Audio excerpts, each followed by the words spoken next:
See those dots all over the world?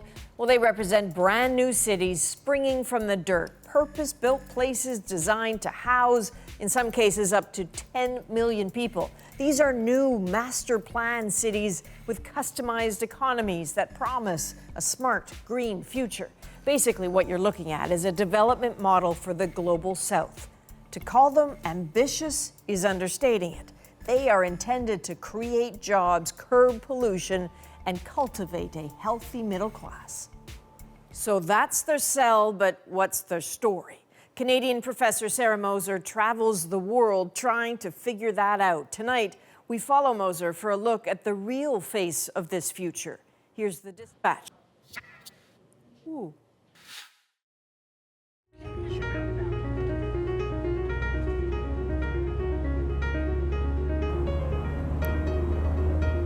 Over 40 countries have new master plan cities underway, and some countries have multiple projects.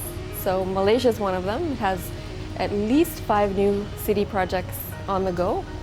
Just up there. Few see the world like Sarah Moser, one of the planet's most prominent researchers into a phenomenon that's taking over how we live. So new cities are seen as a way to transition economies from resource-based economies into a digital era. And oftentimes, real estate is a key part of this project. It's an extremely lucrative business around the world right now.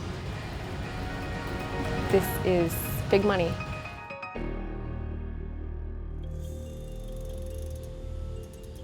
And this is Forest City, one of the world's boldest new city projects, a gated city planned for 700,000 people on land that simply didn't exist a few years ago. 4 artificial islands right next to Singapore, Southeast Asia's strongest economy. Pull back and you'll see it's even bigger. One project that's part of something called Iskandar Malaysia, a government strategy to attract foreign investment and tap into the benefits of being so close to Singapore. It's a big bet, meant to benefit all. But will it? So we're living through an extraordinary period of development in this region. Everything you see has been touched by development. The bulk of the funding for Forest City, eventually an estimated $100 billion, comes from the largest real estate developer in China. All of these towers are basically investment vehicles, I would say, for foreign investors, particularly for Chinese investors. They're trying to attract some residents by saying this is a clean and green and safe environment where all of our urban problems have been addressed. It just makes us think the future is beautiful and it's clean and it's all possible. That is, of course, the official pitch. This is the part of Forest City that's already completed in Island 1. You must have schools, you must have offices, of course residential quarters, commercial experience in order for the residents and visitors and tourists to basically live, learn and work and play. The developer's best estimate is it will be another 20 or 30 years before the master plan is a real metropolis. For now, the hard sell is a utopian future. Come this way, let me show you all the vertical greening as well as the multi-layered transportation mobility network. That right at the top level here, it has to be pedestrian friendly, light transit, cycles, that's about it. The transportation mobility network should be underground, where the top will be free from congestions and pollution. So at the top of the buildings, it's all engulfed and wrapped in what we call the Lee Kuan Yew plant, vertical greening.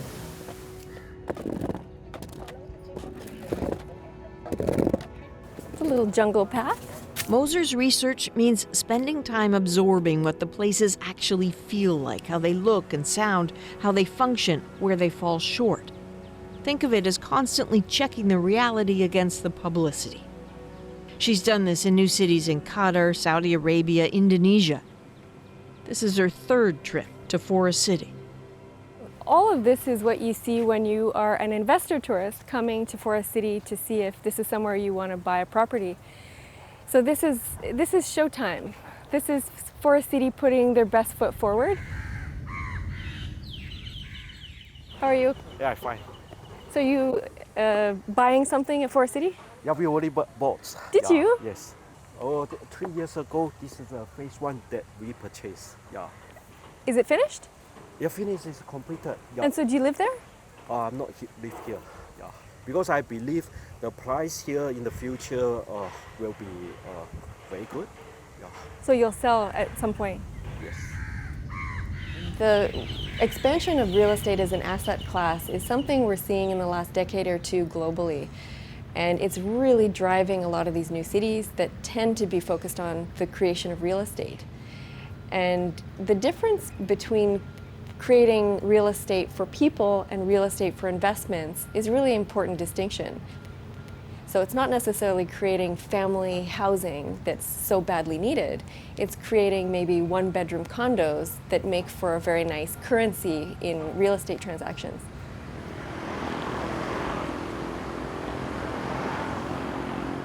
Who are going to stay in a city with such expensive bungalows? I've checked it myself. Obviously, I cannot afford it. And a lot of local cannot afford it. And that from not just any local. Wong Shu-chi is an MP in Malaysia's new government. She's been a long-time critic of Forest City, just does not buy that the trade-offs are worth it. When I visit the Forest City, the first big line come into me is the smart and green city, most environmental city, going to be built for human beings, for the future. And I was thinking that the developer is destroying the natural environment for a greener future.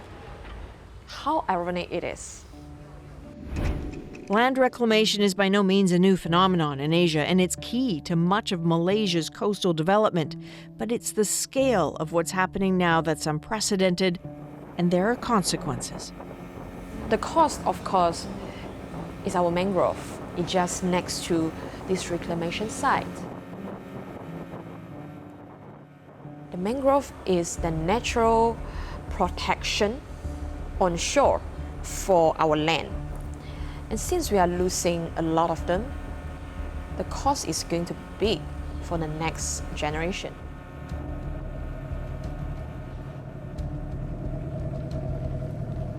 There used to be an amazing prawn industry. He said just from this area, just this immediate area, you could get 300 kilos of prawns per day. That's phenomenal. And because of all the construction and development that's happened, there are no more prawns in this area. He says we can go a bit further, but then it gets shallow and we'll get trapped.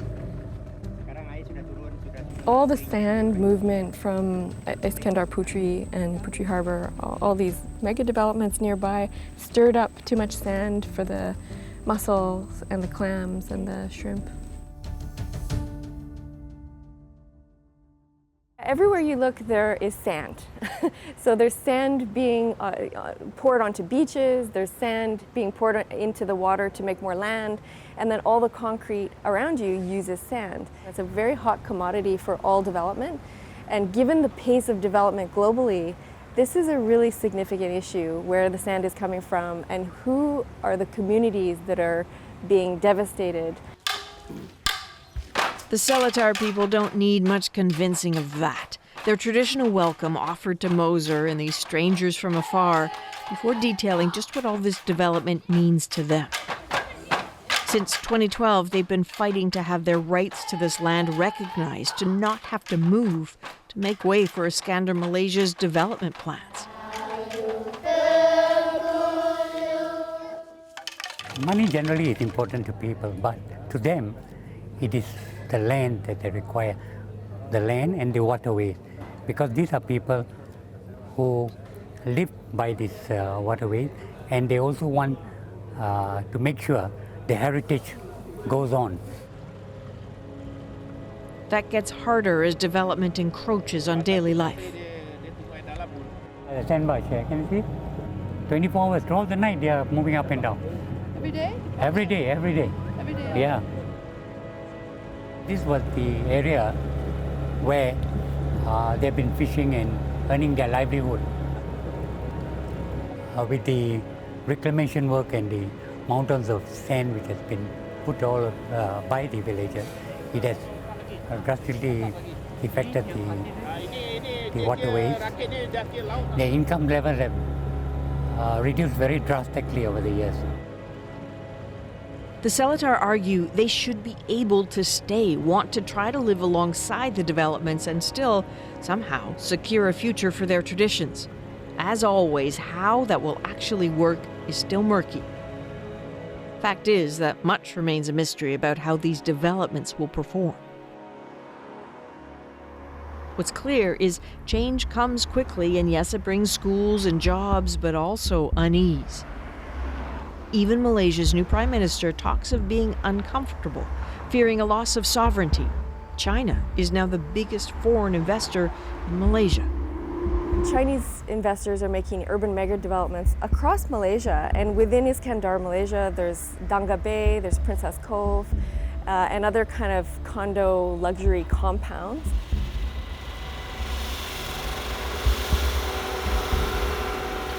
This pace is breathtaking, and only China can build this fast, no one else. So China is a good partner in a sense. Malaysia wants to develop quickly, they need the investment money, and China's a good partner because no one can build faster than them.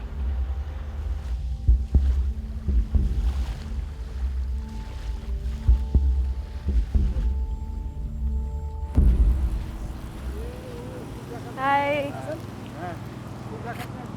All construction sites in the Middle East and in Asia have worker camps because the workers are foreign. All the workers are from Bangladesh, Nepal, Indonesia, Sri Lanka, Myanmar, India, Pakistan. Excuse me, how can we go inside? I have something for my friend.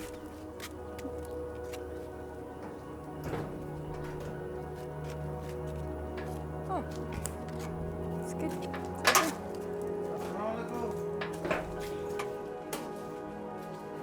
Moser has come to see a man she's just getting to know on this trip. His name is Erican. He's 52, an Indonesian, and has lived in the camp for 3 years, but he's sick, so he's finishing up his contract working as a cleaner here. Home, for now, is the shipping container he shares with 3 others. They share everything. There's not any privacy for any of the people there. They don't want to be here. They want to be in their villages, but there's no work in their villages, and this is the only way they can make money. So they come away, and then oftentimes they can go back to their village and they can actually make an addition on their house that they need, or, fund their kids to go to be educated. The advantage of speaking the language, obviously, is that Moser can get past the basics and the niceties. She knows the work is an opportunity for Erican, but the more they chat and the more she learns about his nagging illness and his yearning to be home, all of it just makes the downsides glare. It's really tough. It's tough because we can't really do anything. We learn about it and that's it.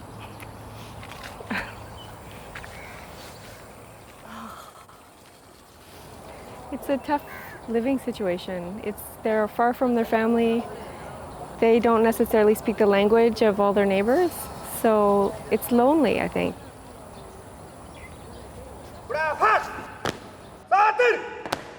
Yes! Shoot! Welcome to Forest City. Down! But new investors don't see how the place is built. They never do. They're swept away by this, the perennial promises of something better and smarter ahead. And some of the new cities may deliver on that one day. Hard to know, since many of them are only just underway. Of the 100+ cities that have been announced, very few have actually broken ground. Very few have actually year-round populations. So it's sort of a lot of splash and fancy buildings and movement, without actually becoming cities as we understand them. As a local, I would say that we have no choice but live with the forest city from now on, because we cannot afford, if the city is going to be a ghost city, we have already paid the environmental cost and a lot of other costs as well. And if they are not going to succeed, I cannot imagine about it.